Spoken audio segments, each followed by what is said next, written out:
Good to see you again. It's time to finally prep that rear quarter panel. Today I'm going to attempt to put on this rear quarter panel. Got all this nonsense sealed. I got a 2K epoxied in here. I got inside of here sealed. You can kind of see this white stuff which is all over the floor here. It's a rubber material, dries like rubber, and that'll fill that seam on the outer sill side. Got this riveted in place. This is good and secure. I know I've explained this, but it gets welded here. It gets welded here. It gets welded here, although that's debatable because I'm really excited about this panel bonding stuff. Here I flanged that with that magic tool from Eastwood, whatever the hell it is. So that's all prepped. It is similarly, that edge is prepped on here. You saw that in the last episode. This panel has been prepped. It's been sanded where there will be a panel. It'll be typical construction, i.e. puddle welds back onto this piece, back onto here. This will probably get panel bonded because I can't really get in there after to put it on. It usually gets, there's a similar flange that gets spot welded. So I'm not sure I could pull that off from inside the trunk. So that'll be panel bonded probably. This can be puddle welded here. And then here will be welded. It's the same plan as before.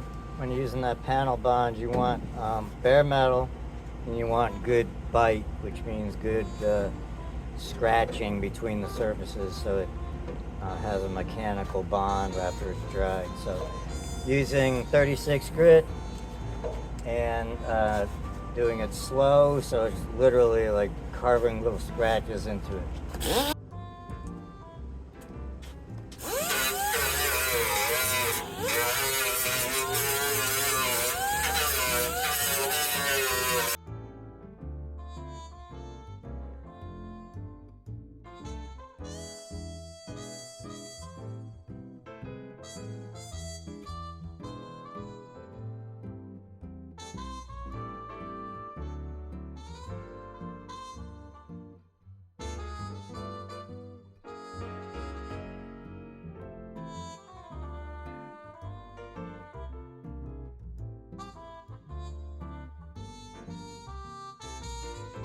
Alright, so after clamping this in place,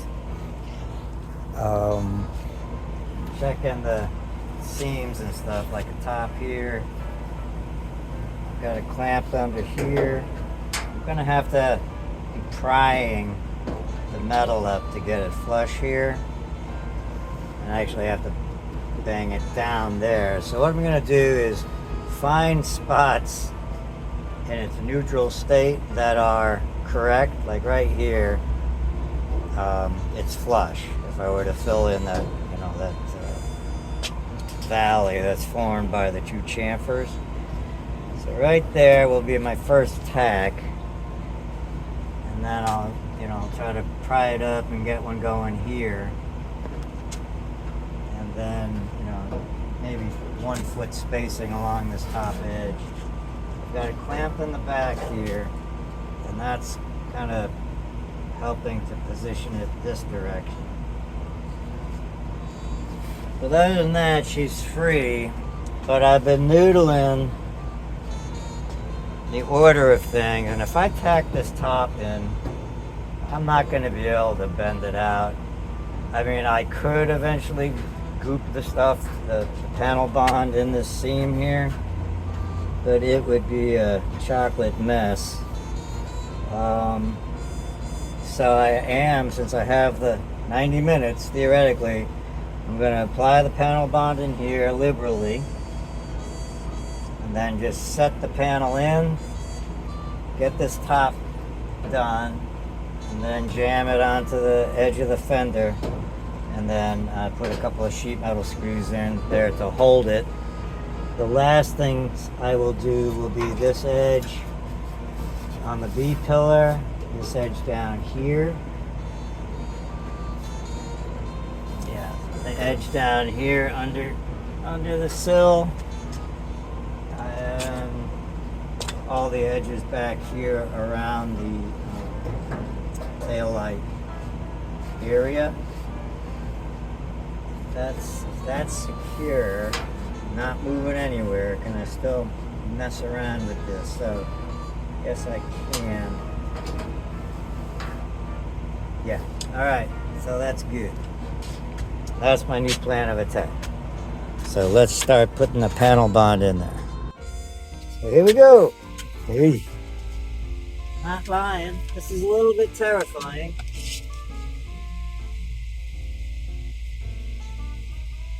Things could go horribly wrong.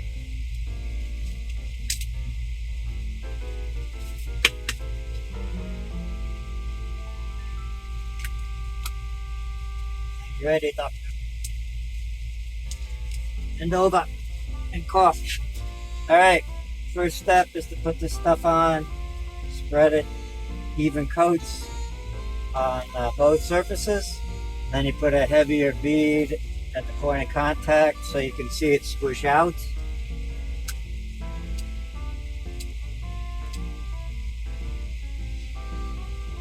Here's my thin coat.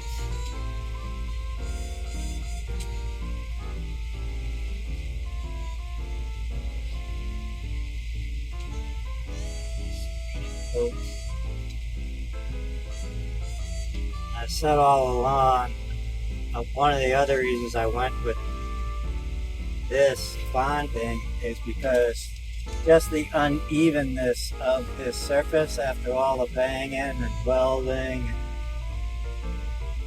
making new pieces. I mean, it's just not straight, and this stuff will fill in all these gaps and it'll just be a solid bonded structure.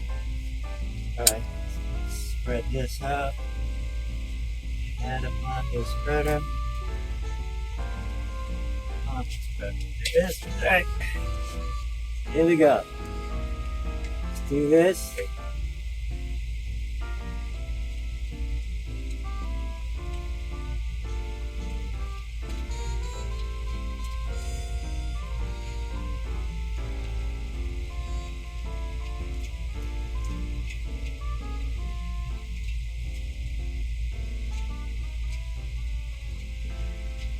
I think I explained it in the previous episode, but this stuff, it's a subset of what they use in the aerospace industry to literally glue airplanes together.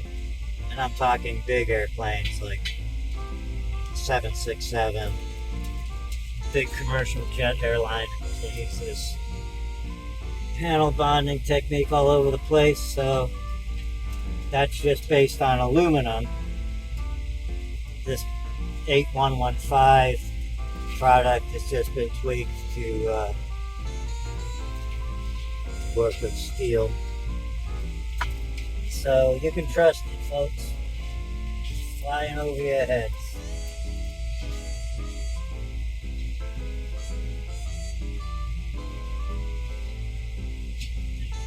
This is that first coat.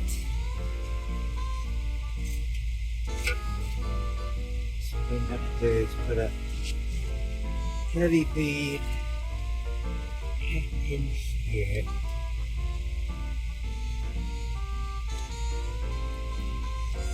This will squish out onto that inner flange.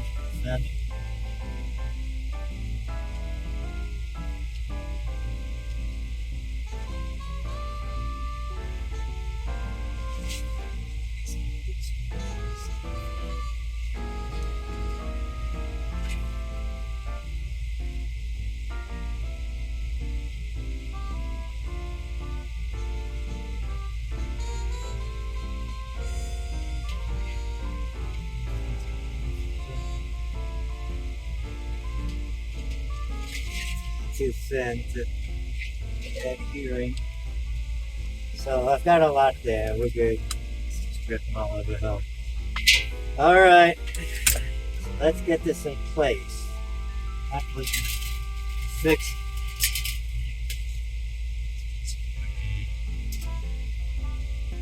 Putting it on that that small flange.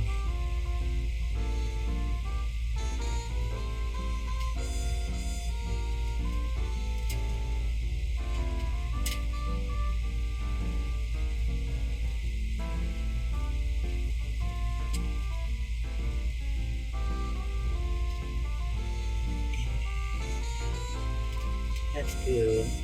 Not in there. Got little beads so that when you clamp stuff together, it can't squeeze so tight that you squeeze all the teeth out.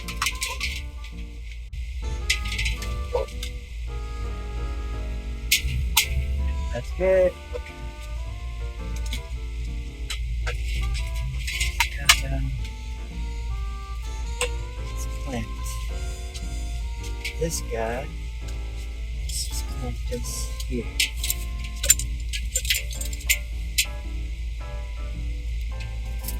Clock is ticking. So that's in there. Hands are pressed. Here. So here we go.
All right, folks. I can take a sigh of relief. I got that in. Got pretty good. So yeah, it's tacked in well along the top. I think I've taken about 20 minutes to do that, so this stuff is still wet like it should be, so I can start clamping and sheet metal screws to just hold this in tight here. Alright gang, you didn't miss anything exciting. I just put a couple of screws and some clamps just to hold this tight against the fender here. And I'm letting that panel bond do its magic. I've got it screwed in here tight, which pulled the whole B-pillar down and into place here. You can see I've got a very good fit here, parallel edge. Also coming down here, very good fit, parallel edge. And I've still yet to pull the seam along the bottom here in tight. I guess I could start to do that. But I'm gonna finish up the weld along the top here. And I think my my little tool did a good job making the little valley here. I'm gonna end up with a real strong butt weld, which is what I want and will need. Certainly gonna need to, you know, put some filler in here, but holy shit, not too bad for a novice. My first quarter panel repair. All right. With that, I'm just going to continue welding. No need to look at that. And then I might continue with my puddle welds around here and around here. Oh, I do need to clamp it right there. I put the seam sealer in. That was that seam I was talking about that you can't get to weld it. So I put seam sealer in here, both sides. I'll go through the trunk and clamp it and call it good. So I guess while I wait for that to dry, which is 24 hours, I'll go ahead and weld this guy on. In a previous episode, you'll see how I bent the flanges and made it overlap and underlap throughout this area here to get the quarter panel to the rear valance. Bye everyone. What a relief finally getting that quarter panel installed.